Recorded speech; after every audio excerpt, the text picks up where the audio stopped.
Doctor Shaheen Faridabad में जो घर मुजम्मिल ने किराए पर लिया था वहां 3 बार गई थी। जानकारी है कि मुजम्मिल जिस घर में किराए पर रहता था वहां डॉक्टर शाहीन 3 बार गई थी।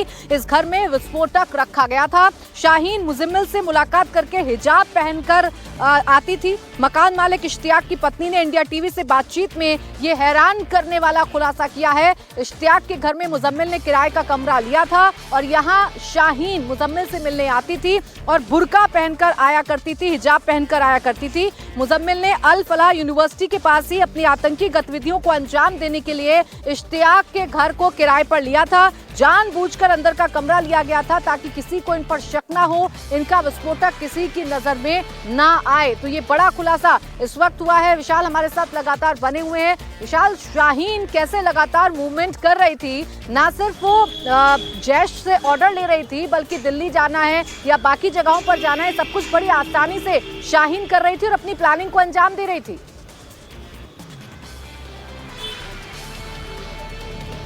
देखिए, वाकई में प्राची, इस पूरे मामले में सबसे ज़्यादा हैरान करने वाली बात यही है कि डॉक्टर शाहीन किस तरीके से इस पूरे मॉड्यूल में बहुत ज़्यादा सेंसिटिव और संवेदनशील भूमिका आतंकवादियों के लिहाज से निभा रही थी। उसके पीछे कारण यह है कि उसके पास लखनऊ और आसपास के इलाकों का ज्योग्राफिकल जो पूरा भौतिक जानकारी थी वो सबसे ज़्यादा जैश ए मोहम्मद के लिए महत्वपूर्ण थी, क्योंकि जैश ये चाहता था कि अगर अयोध्या में कोई भी चीज़ आगे बढ़े, अयोध्या में कोई भी रेस्क्यू हो या फिर स्नीपर मॉड्यूल को एक्टिव किया जाए, तो कोई ऐसा आदमी यहाँ पर रहे जिसको कि इस पूरे इलाके की अच्छी जानकारी हो, उसको कभी भी अयोध्या जाने के लिए या कहीं भी रेकी करने के लिए मोबाइल फोन का इस्तेमाल न करना पड़े, खासतौर पे स्मार्टफोन का इस्तेमाल न करना पड़े। और जिस चालाकी के साथ, जिस चतुराई के साथ शाहीन इस पूरे मोमेंटम को आगे बढ़ाने की कोशिश कर रही थी, वो ये बताता है कि वो कितनी ज्यादा हार्डकोर थी, कितनी ज्यादा रेडिकलाइज हो चुकी थी, कितनी ज्यादा पेशेवर हो चुकी थी और अपने आकाओं से संपर्क में रहने के लिए बाकायदा कोडवर्ड का इस्तेमाल करती थी। लेकिन जितनी भी चतुराई थी, जितनी भी स्मार्टनेस थी, सब धरी की धरी रह गई। इसीलिए एजेंसीज ने शाहीन को गिरफ्तार किया है।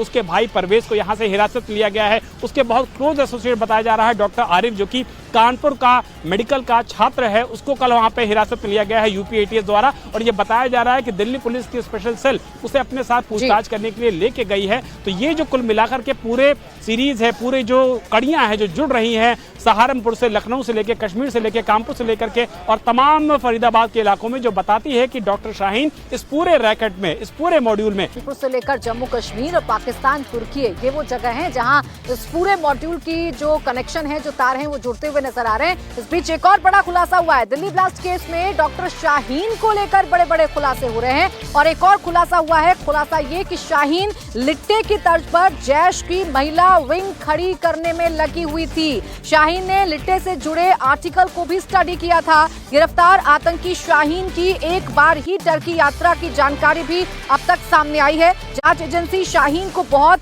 हार्डकोर रेडिकलाइज्ड मानकर आगे की जांच बढ़ा रही है। आप सोचिए, लिट्टे को स्टडी करना, लिट्टे के मॉड्यूल को स्टडी करना और उसी के तर्ज पर महिला विंग को खड़ा करना, उसी के तर्ज पर फिदाइन हमले को पढ़ना, फिदाइन हमले की तैयारी करना, ये सब कुछ डॉक्टर शाहीन ही कर रही थी। तो डॉक्टर शाहीन है जो मेन कैरेक्टर के तौर पर इस वक्त उभर कर आ रही है, जो सबको जोड़कर चल रही थी और एक बड़ी प्लानिंग को अंजाम देने की कोशिश डॉक्टर शाहीन की तरफ से की जा रही थी।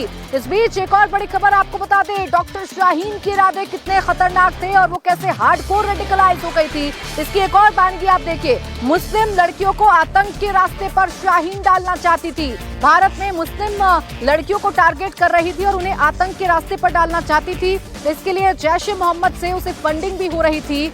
यहाँ मुस्लिम लड़कियों को आतंकी ट्रेनिंग देने की जो प्लानिंग है वो की जा रही थी। पिछले महीने यानी कि पिछले 6 महीने से शाहीन सेंटर बनाने की तैयारी कर रही थी। शाहीन सहारनपुर और हापुड़ में कोई ऐसी जगह ढूंढ रही थी जो शहर से थोड़ा बाहरी इलाके में हो और वहां लोगों की एक्टिविटी कम हो।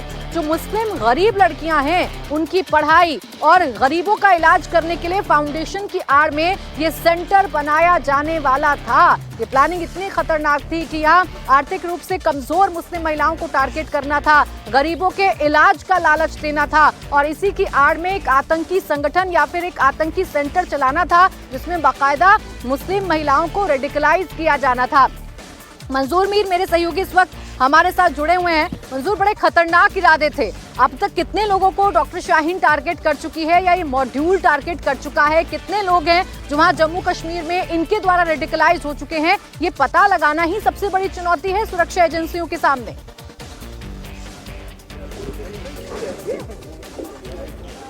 बिल्कुल, ये एक बहुत बड़ी चुनौती है जम्मू कश्मीर पुलिस के लिए। हालांकि जम्मू कश्मीर पुलिस जो है इस पूरे मामले की लीड कर रही है और बहुत बड़ी सफलताएं भी अब तक जो है जम्मू कश्मीर पुलिस को इस मामले में मिली है। कहीं बड़े नाम सामने आए हैं जिनमें सबसे ज़्यादा संख्या डॉक्टर्स की बताई जा रही है।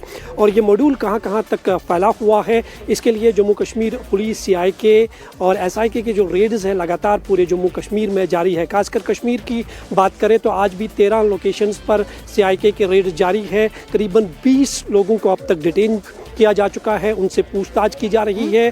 डॉक्टर्स जो कश्मीर से बाहर है, दूसरे स्टेट्स में हैं, उनके घरों में भी जो है पूछताछ की जा रही है, उनका पूरा बैकग्राउंड जांचा जा रहा है। और साथ ही साथ साउथ कश्मीर में भी कल रात से अब तक कहीं डॉक्टरों को डिटेन किया गया है जो फरीदाबाद में है और अभी कश्मीर छुट्टियों पे आए हैं, उनसे भी पूछताछ की जा रही है। लगातार पुलिस की कार्रवाइयाँ जो है वो बड़े पैमाने पर जारी है। और इसके तार कहाँ तक जुड़े हुए हैं, क्या ये सिर्फ जम्मू कश्मीर से लेकर फरीदाबाद या फरीदाबाद से भी बाहर कहीं तक ये जुड़े हुए हैं? जम्मू कश्मीर पुलिस जो है हर तरफ से जो है अब इस पूरे मामले को खंगालने की कोशिश कर रहे हैं। OGWs जो एक नेटवर्क था जो पूरी तरह से 2019 से के बाद ख़त्म हो चुका था, वो कितने उसमें से फिर से एक्टिव हुए हैं, उनको जो है बुलाया जा रहा है, उनसे पूछताछ की जा रही है ताकि ये पूरा मॉड्यूल जो है इसको बेनकाब किया जा